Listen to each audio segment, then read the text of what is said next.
Hi everyone. প্রত্যেকটা food সৌন্দর্য নির্ভর করে তার ডেকোরেশনের উপরে। কোনো ফুডটাকে যদি আপনারা খুব সুন্দরভাবে ডেকোরেশন করেন, সেই ক্ষেত্রে ফুডটাকে দেখতে আরও অ্যাট্রাকটিভ লাগে এবং মানুষের সামনে পরিবেশন করতেও ভালো লাগে। তো ফার্স্ট অফ অল কীভাবে আমি নুডলসটাকে ভালোভাবে অ্যাট্রাকটিভভাবে ডেকোরেশন করছি সেটা দেখুন।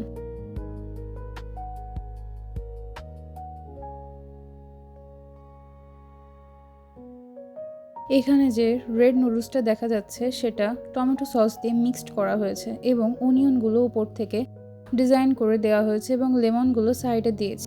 দেন হাফ বয়েল একটা এগ নিয়ে উপর থেকে কেটেছি। অ্যান্ড এবার ফুল অফ প্রসেস দেখাবো রান্নাটা আমি কিভাবে কমপ্লিট করছি। ফার্স্ট অফ অল আমি একটা পেঁয়াজকে ভালোভাবে কুচি কুচি করে কেটে নিয়েছি অ্যান্ড স্লাইসগুলো আমি ভালোভাবে দেখিয়েছি। ফার্স্টে আমি নুডলসগুলোকে ভালোভাবে সিদ্ধ করে নিয়েছি। নুডলসটা সিদ্ধ হয়েছে কিনা সেটা হাত দিয়ে বুঝে নিতে হবে নরম সফটনেস দেখে, এবং সিদ্ধ হয়ে যাওয়ার পর সেটা একটা পাত্রে পানি থেকে বের করে ঠান্ডা হতে দিতে হবে। দেন একটা পাতিলে অয়েল নিতে হবে, পেঁয়াজগুলো দিয়ে ভালোভাবে লবণ পরিমাণ মতো দিয়ে ভাজতে হবে।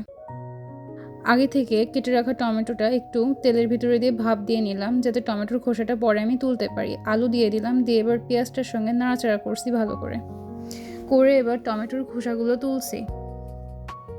দেন সেই টমেটোগুলো আবারও দিয়ে দিলাম পাতিলের ভেতরে এবং টমেটো সস, সয়া সস এগুলো দিয়ে ভালোভাবে নাড়াচাড়া করছি।